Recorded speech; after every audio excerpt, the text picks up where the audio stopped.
All right. Hello, everyone, and welcome to our final installment of the Wright Virtual Visits program for 2024. My name is Eric Rogers, and I'm the Manager of Digital Engagement and Communication at the Frank Lloyd Wright Building Conservancy. I'm coming to you live from our offices in downtown Chicago.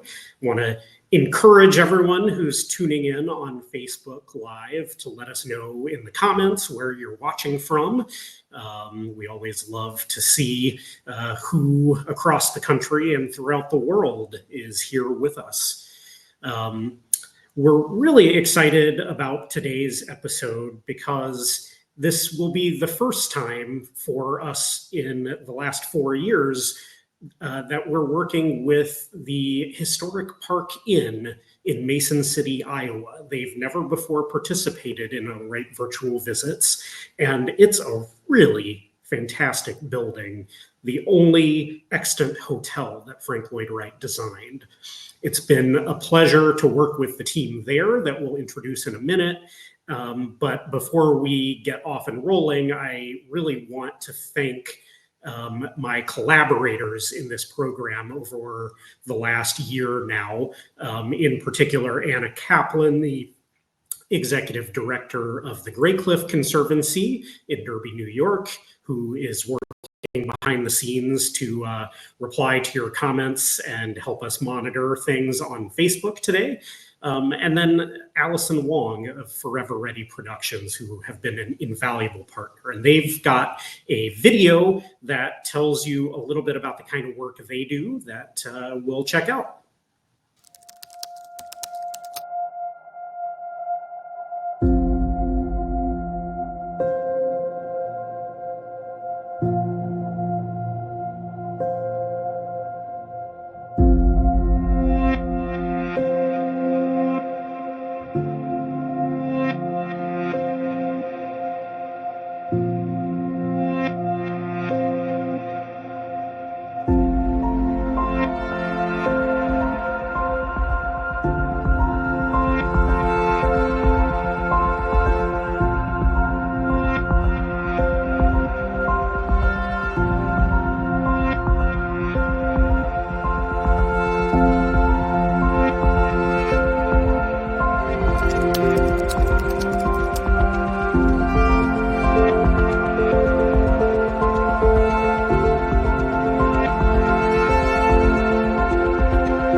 It's been such a pleasure to work with Forever Ready Productions. Really, for the last 4 years, we've been working with them at the Conservancy.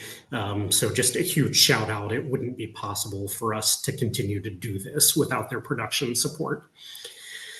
So let's dive in, and I'm really excited. As I mentioned, we are, for the first time ever, taking this show on the road to Mason City, Iowa, which is a small town in Iowa that punches way above its weight in terms of buildings of architectural significance. And that's where the Historic Park Inn is located. And we've been working with people who represent Wright on the Park, which is the nonprofit organization that restored and is responsible for the maintenance of the building, which is operating to this day as a hotel. So we're going to learn a little bit about the original design and the restoration, and then we'll get to see a lot of the spaces in this really remarkable building. So our guide for this tour will be Joanne Hardinger, who is on the board of Wright on the Park. And then we've also been having the pleasure of working with Elisha Marin, who is our videographer today and will also be part of the Q&A. So at any time during today's tour, if you have a question, put it right in the comments, and we will have some Q&A time towards the end. So with that, let's go ahead and get started with our tour. Greetings from Mason City, Iowa. My name is Joanne Hardinger, and our videographer is Elisha Maureen. We are with Wright in the Park, and we're so excited to show you a virtual tour of Frank Lloyd Wright's historic Park Inn Hotel. It was completed in 1910 and is a prime example of Wright's Prairie School architecture. It is the only one in existence of the 6 that Wright designed. Now we are in Central Park, the heart of Mason City's downtown. It was this natural environment that Wright incorporated into the design of his hotel. And of course, the hotel faces the park. It invites guests with sheltered entrances, a beautiful art glass facade, and an outreaching cantilevered balcony. On this side, adjacent to the hotel, Wright designed the City National Bank. It was designed to be a fortified strongbox with barred clear-story windows. Its entrance faced east on what was the busiest commercial street of its day.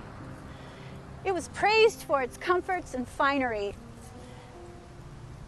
But 16 short years later, the bank was altered and the hotel began a long, slow decline. By 1996, it was listed as one of Iowa's 10 most endangered properties. An all-out effort was made to save the hotel by Wright on the Park, a citizens group formed in 2005 as a nonprofit organization. They accomplished their goal, and the hotel opened to the public in 2011. All of the exterior and the interior public spaces have been completely restored according to Wright's original design. For convenience, we've added an elevator and ramps, and the entire interior is accessible. As we approach the hotel, these sheltered entrances will narrow foot traffic to single file. As we moved into this protected portal between 2 vertical columns, we're going to experience a welcome embrace before entering the spaciousness of the lobby. As we pass by, you might notice the horizontal is emphasized in the brick with flush mortar on the vertical, and these cubistic light fixtures in keeping with his overall geometric theme. But let's head inside and take a look at the lobby.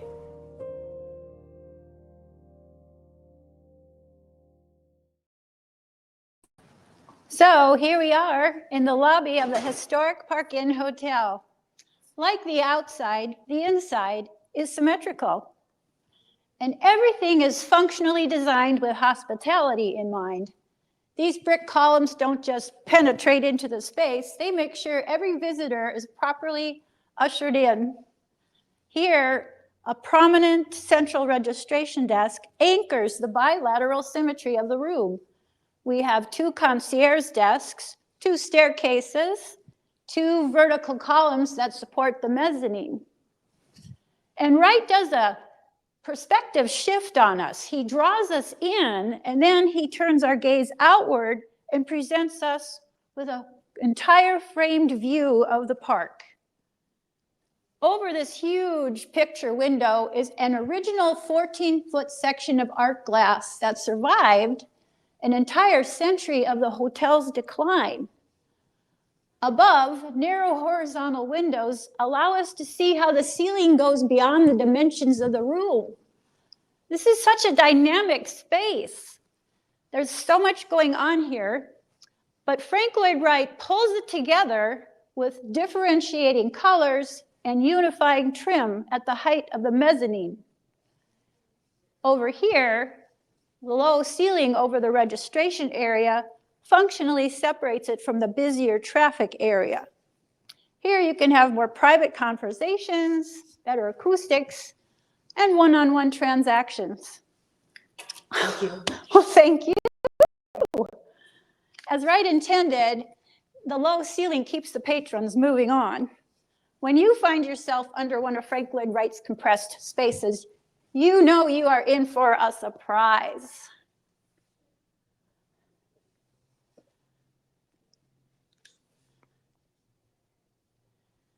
This is the Skylight room. It is illuminated with 25 art glass panels. Its elegance is repeated in these rows of art glass doors. Frank Lloyd Wright positioned this room in the very center of his hotel plans. It's like the spirit of an interior courtyard. Imagine these columns are trees, and we are under the light filtering green and gold colors of a canopy of leaves. Actually, this was the official formal dining room.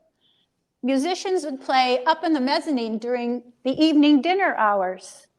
Tables were set up in the center, indicated by the white tile, and on both sides were built-in booths for those most private experiences. These dark marks on the floor show where the partitions were indicated. I have an amazing preservation story to tell you. These 25 art glass panels are the original, but they weren't always in this location. During a remodeling in the 1920s, they were removed and installed in a Walter Burley Griffin designed home built for James Blythe in 1913. The home is among a historic neighborhood of Prairie School homes not too far from here. But when it was discovered that these skylights originated from a hotel, the owner of the home at the time donated them all back, a generous gift. Thankfully, that preserved them for 85 years. Now, there's a really great view of the Skylight room from up in the mezzanine. If you'll follow me back to the lobby, we'll take the stairs up. On the way, notice the color of the tiles indicates different functions. And I think it's pretty interesting that even though the stairway and the entry door are lined up, a lot of people don't notice the stairs. Wright quietly tucks them onto the sides. After all, they do lead to more private areas. Here on the stairway, rather than a solid wall, Wright uses square spindles so that light and ventilation and view can flow through. Up on the mezzanine where the musicians played, we have a baby grand player piano. After all, Wright equated music and architecture as one. From this point of view, you can see all around. It's like being in a tree house. We see the lobby. We see the Skylight room. You can even see the far end of the park through those horizontal windows. The barrel chairs in the corner, Wright designed for the offices in the City National Bank. And they're really not very uncomfortable. These are reproductions, by the way. Now, the guest rooms are on the second and third floors. So we're going to head up to the second floor and check that out. On the way, notice we have light and air flowing through the square spindles. And additional light comes from windows way up on the third floor, pardon me. Now, the hallways are narrow. The doors are narrow by today's standards.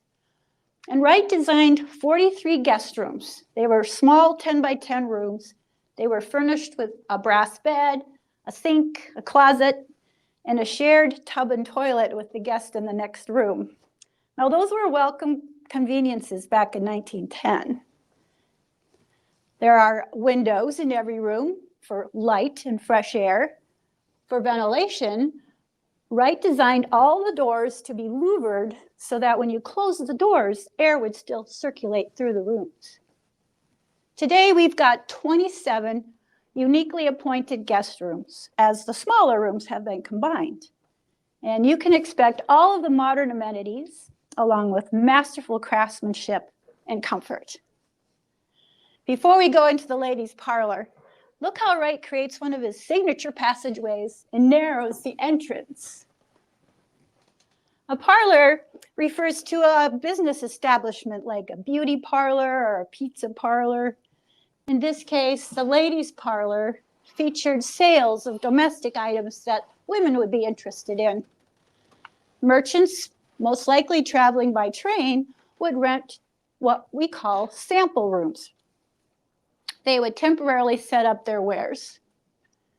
Now, having a balcony to attract your customers had to be the best ticket in town. The cantilevered balcony is one of the outstanding features of the hotel. Let's take a look. Wow, what a grand view of the town. Bring your coffee and leave your problems behind. The urns up here are directly over the entry doors of the hotel. A bit of a toss-up whether you're going to have your evenings here or in the Skylight room. Now these 5 sets of French doors with their art glass design makes a very refined room. The gentlemen had a sophisticated lounge in the lower level, so we're not too sorry for them. Now these rooms can be rented out for special occasions. We have what it was an original sample room here.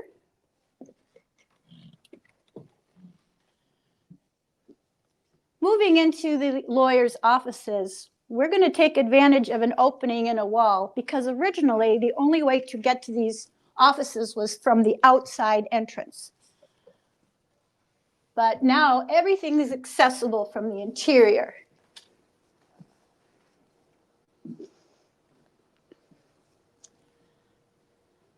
Four lawyers practiced here. They each had a private office. All was richly paneled in mahogany. And their names were Blythe, Markley, Rule, and Smith. They shared the lobby, a library, the vault to secure their documents, and they had a private balcony tucked in between the outside walls of the bank and the hotel. This was kind of an enclosed space. So these upper windows would bring light in from the outside walls. Frank Lloyd Wright also designed 4 geometric light fixtures for each of the corners of the room. They are in keeping with his geometric theme of the square. Similar light fixtures were incorporated in the built-in bookcases of the library. They lined the walls. Under the windows, there was a built-in bench, and on the far side of the room, a fireplace. It is amazing that Wright found a way to include a fireplace in the center of his commercial building. Last but not least, we're going to take a brief tour of the adjacent City National Bank. For the authentic experience, however, we're going to go outside and see the beautiful east facade and then enter the bank as Wright intended. So we'll meet up outside.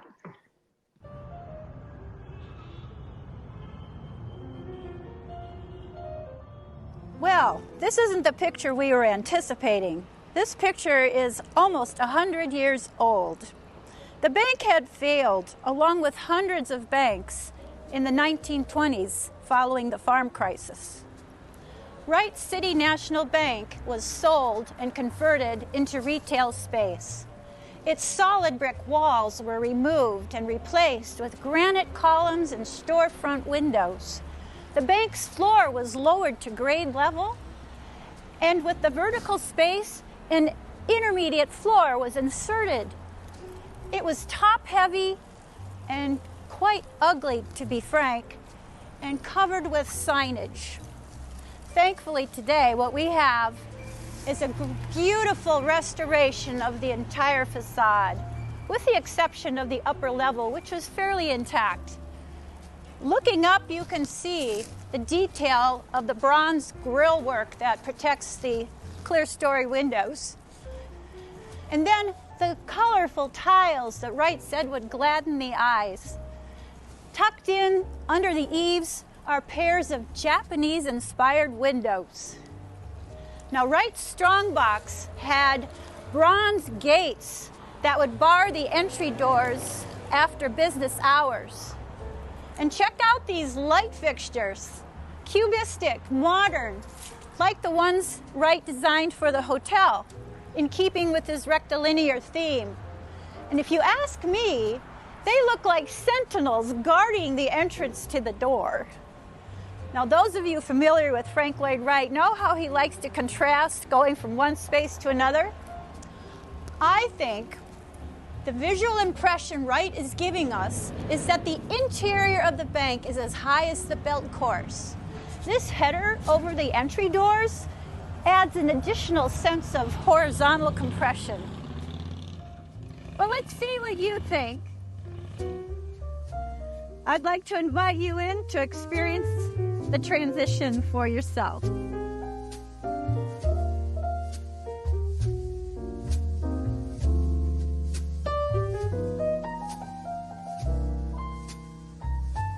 We find ourselves in a space with grand proportions. Now, this room has been repurposed as a gathering for large groups. We call it the ballroom. But to give you an idea of what it was like in 1910, we have some rare photos of the original interior of the bank.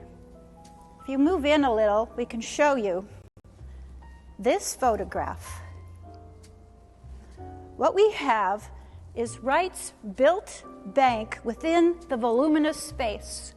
Like a room within a room, it's a freestanding island framed with a half wall of brick, topped with glass and teller's cages. And the monumental brick vault that you see was centrally located and about 3/4 of the way to the back room.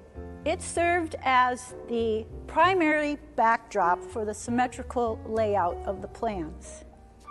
Centered on the vault was a round vault door in contrast to his rectilinear theme. The central focal point was flanked by 2 brick columns, and over the top, a radiating brick pattern giving the appearance of a rising sun. And then, sprouting up on top of the grid, are 4 vertical posts with spherical light fixtures mounted on Japanese lamps, and at the top, a statue of Mercury, the Roman god of trade and commerce, holding a world globe in each hand. This strong male figure abstractly emerges from the soil, symbolizing strength and prosperity through the production of grain and world exports. They were designed by Richard Bach, who collaborated with Wright to design sculptures for his buildings. Now, we have reproduced those 4 sculptural light fixtures, and one of the original statues is in our public library on display. Now, Wright gave this side of the building a lower ceiling so the sun would not be blocked by the adjacent building. And amazingly, during reconstruction, it was discovered these original skylights were still intact. They are positioned to illuminate 3 different areas: a bank president's office in this corner, cashiers here in the center, and the director's offices on the opposite corner. Now, these offices were actually enclosed by a light filtering screen. We have these reproductions on display. They were mounted between these columns on a half wall of brick. And what's interesting is, when Wright put these together, he composed it with clear glass and stained glass, so the director's offices had privacy but could still keep tabs on what was going on with the banking activities. Well, I'm going to stop there because we want you to come and experience the entire facility for yourself. There's nothing like being in a Wright space. So do come, take the full tour, book your room, and plan to stay a while because we have a lot to show you in Mason City. We'll take you up to the lawyer's lobby and answer your questions.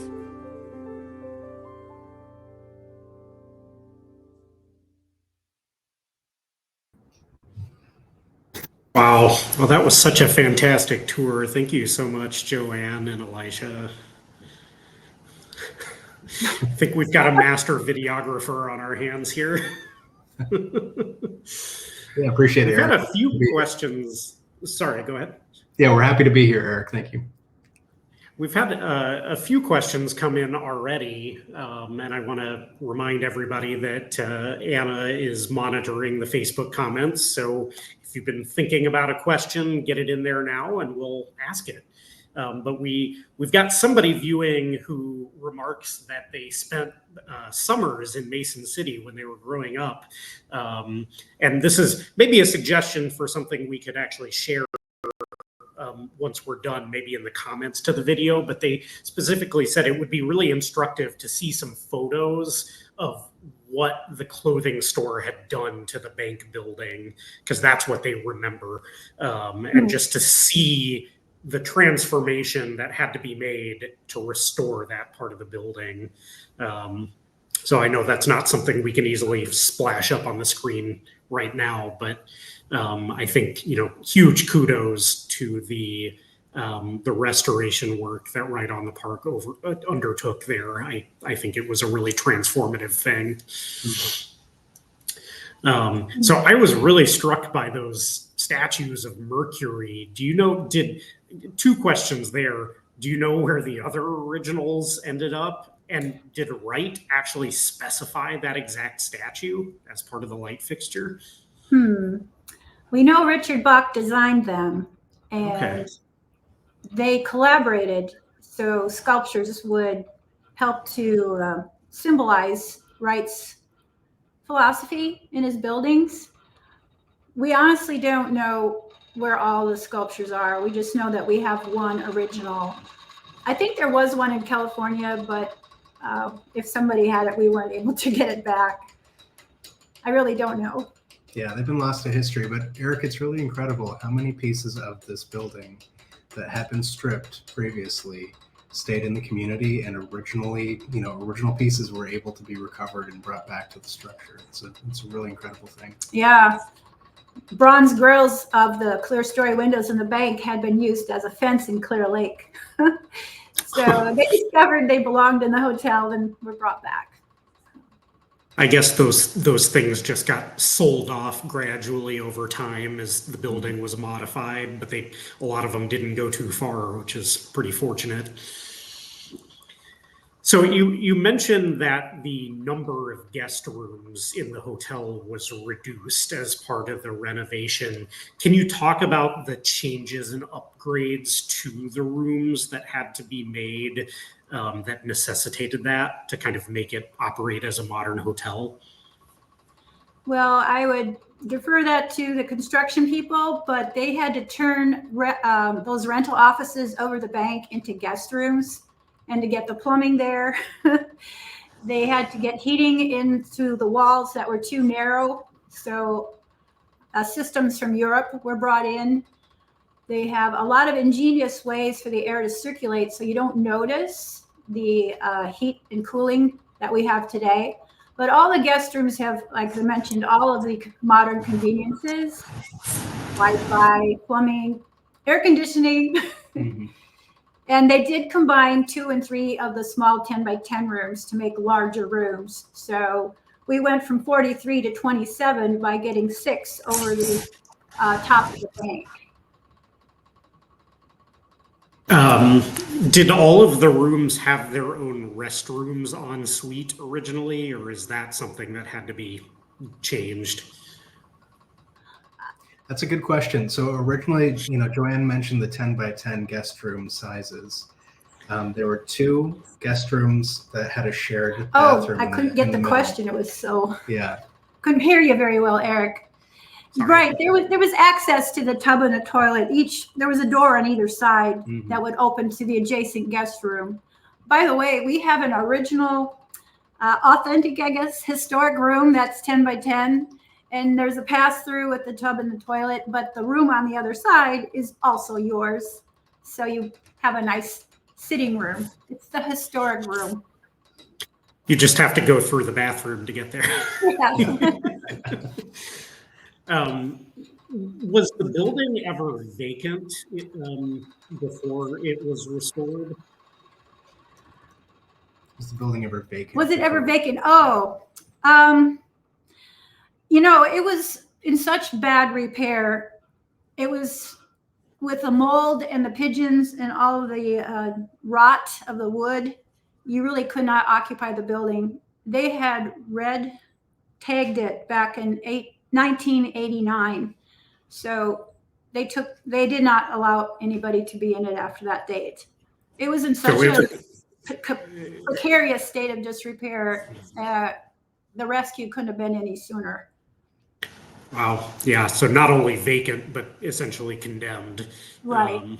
I did not realize that. That's quite a save. The section was still occupied by that clothing store the visitor mentioned. So that was in better shape. And what historically was in the space that's now the restaurant? I think it's always been a cafe or a restaurant. On the Bosmuth portfolio, I think Wright wrote in that it would be a press room, but some type of a commercial venture on that west wing. But it ended up being, as far as I know, throughout its history, pretty much a cafe. Mm-hmm. And we had mentioned the skylight glass, that beautiful glass, and the mezzanine that you see right away when you come inside the lobby had been removed pretty early in the building's history. If you go onto the Wright on the Park website, which is wrightonthepark.org, you can see some really fascinating photos of the building throughout its history, including the modernizations that were done to that restaurant area in the 30s and the 40s and the 50s and 60s. All of that original Prairie School character was stripped and had to be peeled back and revealed during renovation. This audience knows conservation is very tedious and labor of love, because you're numbering every piece of wood and refinishing it and putting it back if possible. So every bit of original fabric has been preserved. So when guests stay at the hotel, how much access do they have to the building to explore on their own? And what is the tour program like? Well, as a guest, they have access to the entire building. They can go to the ballroom. They can go to all of the special spaces. There's one elevator in the center of the complex, and everything, you can pretty well walk through it. The tours, however, will describe a lot of the history and the purpose of the spaces and give you a lot of insights. Our tours generally are an hour, and they're $15 a piece. Highly recommended. Mm-hmm. Can you book a tour at the same time that you book your stay? Absolutely. Excellent. And where can people go to book their stay? Yeah, the best place to go and see what Mason City has to offer as well, because this hotel is located right in the heart of Mason City's historic district. It's a really cool community. I would go to visitmasoncityiowa.com. That's our tourism group. And you can book a stay at the Park Inn. You can book a tour. You can see what else Mason City has to offer. You can see the Stockman House, the Blythe House. We've got I don't know how much time we have, but yeah, Visit Mason City has access to the hotel information and everything else going on. Mm-hmm. So that's really your go-to place. And are there other Frank Lloyd Wright designed buildings or houses that people can see? The Stockman House, obviously. I think there are some others as well. The historic neighborhood was designed by Walter Burley Griffin and built by associates of Wright's from the Oak Park studio. So there's 4, I think, architects from Chicago, Oak Park, that built those homes. They're all positioned to share a natural setting of a creek and a bluff and a meadow. So it's a really nice location. But the Stockman House would be the only Wright designed house besides the hotel and the bank. And they are all walking distance from the hotel downtown Mason City. You really have a nice little architectural vacation if you visit Mason City and stay at the Park Inn. Yeah. That's fantastic. So as we wrap up, I understand that you have a special deal that you'd like to offer to viewers today.